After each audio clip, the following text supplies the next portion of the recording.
अस्सलाम वालेकुम मुअज़्ज़ज़ तलबा। अपने लेक्चर को आगे बढ़ाते हुए अब हम अमीरुल लुगात का मजमूई जायजा दर्ज झेल उन्वान के तहत करेंगे।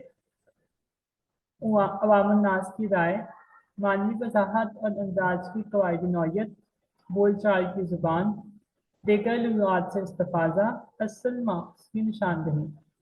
मुअज़्ज़ज़ तलबा, यहाँ ये बात मैं दोबारा से दोहराना चाहूँगा कि अमीरुल लुगात क्या कि सिर्फ 2 जिल्दें अमीर मनाई की ज़िंदगी में शाया हुई थी। 2010 में डॉक्टर रऊफ फारिक ने इस लुगत की तीसरी जिल्द को शाया करवाया है। मुअज़्ज़ज़ तलबा, मौलिफ अमीर बनाई ने लुगत नवीसी के जदीद उसूलों को सामने रखते हुए अपनी लुगत की बुनियाद रखी, लिहाजा इसमें जदीद लुगत नवीसी के असूलों की झलक दिखाई देती है। मुअज़्ज़ज़ तलबा, अमीर लोग जैसे कि मैंने पहले बताया कि अमीर बनाई को लुगत नवीसियों में ये अवलियत हासिल है कि उन्होंने इस लुगत को बाया तकमील तक पहुँचाने के लिए अवामुन नास से राय लेने के लिए इश्तिहार जारी किया और इश्तिहार के जरिए अवामुन नास से मुफीद मशवरे तलब किए। फिर 6 अफराद पर मुश्तमिल एक कमेटी कायम की। सुबह लुगत का जो मुसव्वदा तैयार होता, रात उस पर बहस की जाती।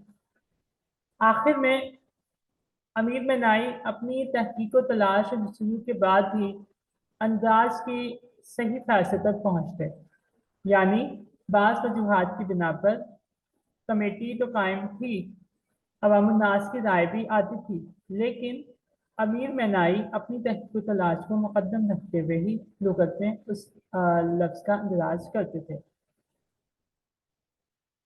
मानवी वजाहत और अंदाज की फ़ायदी नौयत, मौलिफ ने अंदाजात लुगत, इनके असल व माखज़ की निशानदही, मानवी वजाहत और अंदाज की क़वायदी नौयत को मुतय्यन करते हुए अपनी राय से ज़्यादा तहकीक व तलाश को मुकद्दम रखा है और हर अंदाज का बयान मुदल्लिल तरीके पर करने की कोशिश की है। मौलिफ ने बोलचाल की ज़ुबान को ज़्यादा अहमियत दी है। दीगर लुगात से इस्तिफादा अगर देखा जाए तो मौलिफ ने फरंगी आसिया और दीगर लुगात से इस्तिफादा ज़रूर किया, मगर लुगत में हर अंदाज को खुद जांचने के बाद गैर ज़रूरी अंदाजात को तर्क किया और वो ज़रूरी मुहावरात जो पहले कभी लुगात का हिस्सा ना बन सके थे उन्हें शामिल लुगत किया है और उनकी मानवी वजाहत सन्नत में इश्तिहार अशआर देते हुए पेश की है। अंदाज के असल माखज़ की तरफ मुकम्मल तहकीक के बाद जहाँ निशानदही की है, वहीं किसी इख्तिलाफ की सूरत में अपनी तहकीकी राय को भी पेश किया है।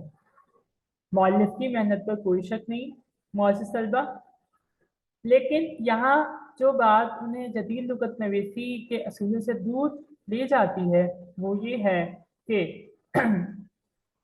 उन्होंने अंदाज के किसी मुख्तलिफ या मुरक्किब के असल या इसके माखज़ लिसानी तलफ़्फ़ुज़ अल्बानी की निशानदही के बाद इस अंदाजी लफ्ज़ की सिफ़ात और तशबीहात का जिक्र ज़रूरी समझा है और वो उन्हें जदीद लुगत नवीसी के असूलों से बहुत दूर ले जाता है और ऐसा लगता है कि मौलिफ जदीद लुगत नवीसी के असूलों से नावाकिफ और ना आशना थे। सिर्फ ये बात जे कि इनकी लुगत के अंदर तशबीहात और इख्तियारात की भरमार है, इसका एहसास खुद मौलिफ को भी हुआ। पहले हिस्से में जो तशबीहात इख्तियारात की बहुत ज़्यादा भरमार मौजूद थी, दूसरे हिस्से में उसमें कमी वाक़ई की गई। मुअज़्ज़ज़ तलबा, अमीरुल लुगात सिर्फ अलिफ ममदूदा अलिफ मकसूरा तक महदूद रहते हुए उर्दू की मुकम्मल जामिया लुगत का दर्जा हासिल न कर सकी, लेकिन अमीर बनाई की ये कोशिश जो उन्होंने की, ये उर्दू लुगत नवीसी के आइंदा आने वाले अदवार जिनका हम मुताला करेंगे उनके लिए एक रोशनी का काम देती है। यानी अमीरुल लुगात, अमीर बनाई की ये लुगत उर्दू लुगत नवीसी के लिए एक सन्नत का दर्जा रखती है। मुअज़्ज़ज़ तलबा, यहीं पर अमीरुल लुगात अपने इख्तिताम को पहुँचती है।